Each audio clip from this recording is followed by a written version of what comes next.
कभी कभी एक छोटी सी चिंगारी, उसमें ब्रह्मांड के सबसे बड़े राज छिपे हो सकते हैं। जी हाँ, आज हम बात करेंगे उसी अनदेखी शक्ति की, यानी इलेक्ट्रिक चार्जेस और फील्ड्स की, जो हमारे चारों ओर की दुनिया को चला रही है। अच्छा, कभी सोचा है कि रोजमर्रा की जिंदगी में कुछ अजीब सी चीजें होती हैं, उनके पीछे का विज्ञान क्या है? मतलब वो छोटे छोटे मोमेंट्स जो हमें एकदम से चौंका देते हैं। जैसे मान लीजिए, सूखे मौसम में स्वेटर उतारते वक्त वो चट चट की आवाज, या फिर कार का दरवाजा छुआ और जैप, हल्का सा शॉक लगा। और तो और, आसमान में जो बिजली कड़कती है वो भी। ये सब देखने में तो बिल्कुल अलग अलग लगते हैं, है ना? पर इन सब के पीछे एक ही ताकत काम कर रही है। तो आज के सफर में हम इसी राज से पर्दा उठाएंगे। सबसे पहले एक शॉकिंग शुरुआत करेंगे, फिर समझेंगे कि ये इलेक्ट्रिक चार्ज आखिर है क्या भला। उसके बाद देखेंगे कि ये आपस में कैसे बर्ताव करते हैं। फिर उस अनदेखी दुनिया में झांकेंगे जहां ये रहते हैं। और आखिर में चार्ज के कुछ सबसे बुनियादी गुणों को जानेंगे। तो चलिए शुरू करते हैं। पहला पड़ाव, एक शॉकिंग स्टार्ट। सवाल ये है कि इन रोजमर्रा के झटकों के पीछे आखिर कौन सी अदृश्य ताकत है? इसका जवाब ना जितना हैरान करने वाला है, उतना ही सिंपल भी है।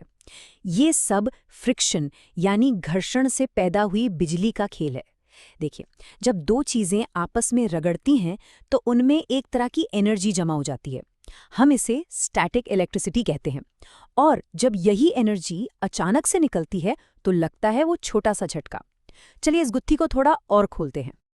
तो ठीक है, ये जो रहस्यमयी चीज है, इसका नाम क्या है? अब हम अपने दूसरे हिस्से पर आते हैं। ये इलेक्ट्रिक चार्ज आखिर है क्या? देखिए, इलेक्ट्रिक चार्ज मैटर के एक फंडामेंटल प्रॉपर्टी है। मतलब एक ऐसा बुनियादी गुण जिसकी वजह से वो एक फोर्स, एक खिंचाव या धक्का महसूस करता है। और सबसे मजेदार बात पता है क्या है?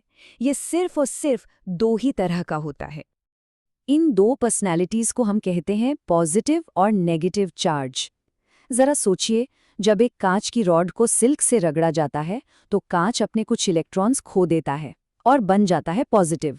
वहीं दूसरी तरफ, जब प्लास्टिक की रॉड को फर से रगड़ते हैं तो वो फर से कुछ इलेक्ट्रॉन्स छीन लेता है और बन जाता है नेगेटिव। तो पूरा खेल असल में इलेक्ट्रॉन्स के लेन देन का है। ओके, तो अब हमें इन पॉजिटिव और नेगेटिव किरदारों के बारे में पता चल गया है। अब सवाल ये है कि ये एक दूसरे के साथ पेश कैसे आते हैं। यहीं से शुरू होता है हमारा तीसरा हिस्सा, इनके इंटरैक्शन के नियम। और नियम एकदम सीधे साधे हैं, बिल्कुल एक चुंबक की तरह। एक जैसे चार्ज एक दूसरे को धकेलते हैं, रिपेल करते हैं। मतलब पॉजिटिव पॉजिटिव को दूर भगाएगा और नेगेटिव नेगेटिव को। लेकिन जो अपोजिट चार्जेस हैं वो एक दूसरे की तरफ खिंचते हैं, यानी पॉजिटिव और नेगेटिव। नेचर का वो पुराना नियम, ऑपोजिट्स अट्रैक्ट। पर एक मिनट, ये खिंचाव या धक्का आखिर कितना मजबूत है? क्या हम इसे बिल्कुल सटीक तरीके से माप सकते हैं? इसका जवाब हमें मिलता है कूलॉम के नियम से। ये नियम क्या कहता है? बहुत सिंपल है। चार्जेस जितने बड़े होंगे, फोर्स उतना ही ज्यादा होगा, और उनके बीच की दूरी जितनी बढ़ेगी, फोर्स उतनी ही तेजी से कम हो जाएगा। ये फिजिक्स के सबसे जरूरी नियमों में से एक है। अब देखिए, इलेक्ट्रिक फोर्स और ग्रेविटी दोनों में एक बात कॉमन है। दोनों ही दूरी बढ़ने पर कमजोर पड़ते हैं। लेकिन उनकी ताकत में जमीन आसमान का फर्क है बॉस। इलेक्ट्रिक फोर्स बेहिसाब ताकतवर है।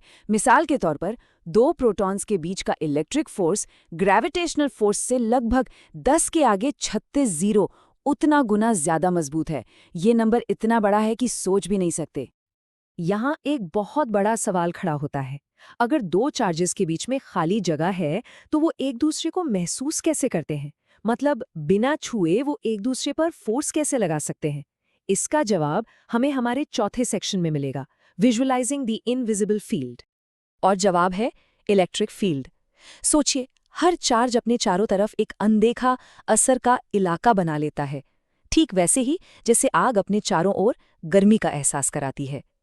यही फील्ड उस फोर्स को एक चार्ज से दूसरे तक पहुंचाने का काम करता है।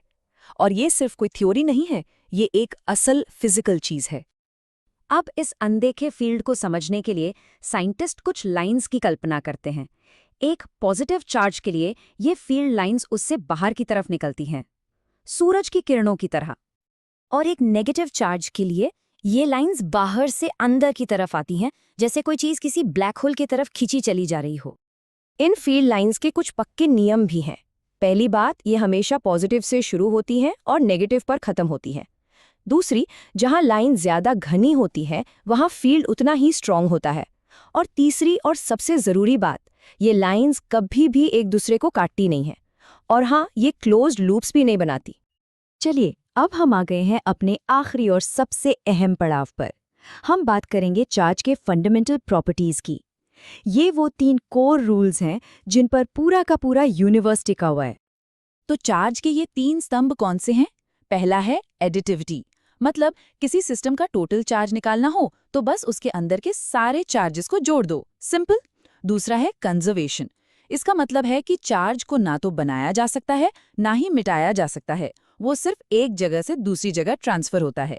और तीसरा, सबसे कमाल का नियम है क्वांटाइजेशन, यानी चार्ज हमेशा छोटे छोटे फिक्स्ड पैकेट्स में ही मिलता है। ऐसा नहीं हो सकता कि आपको आधा या सवा चार्ज मिल जाए। और ये जो सबसे छोटा पैकेट है उसे हम कहते हैं ई। इसकी वैल्यू बहुत बहुत ही छोटी है, 1.602 गुणा 10 की पावर -19 कूलम।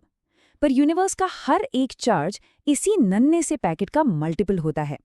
ये समझिए कि ये इलेक्ट्रिसिटी की दुनिया का एटम है। तो सबसे जरूरी बात यह है कि इस यूनिवर्स का सारा चार्ज इसी एक फंडामेंटल यूनिट से बना है। आपको कभी भी 1.5 ई या 2.25 ई चार्ज नहीं मिलेगा। यह हमेशा 1, 2, 10 यानी एक पूरे नंबर में ही होगा। तो अगली बार जब आपके स्वेटर से वो छोटी सी चिंगारी निकले ना, तो याद रखिएगा, आप उसी अनदेखी ताकत को देख रहे हैं जो एटम्स को एक साथ बांधे रखती है और इस पूरे यूनिवर्स को चलाती है। ये हर जगह है, हर चीज में।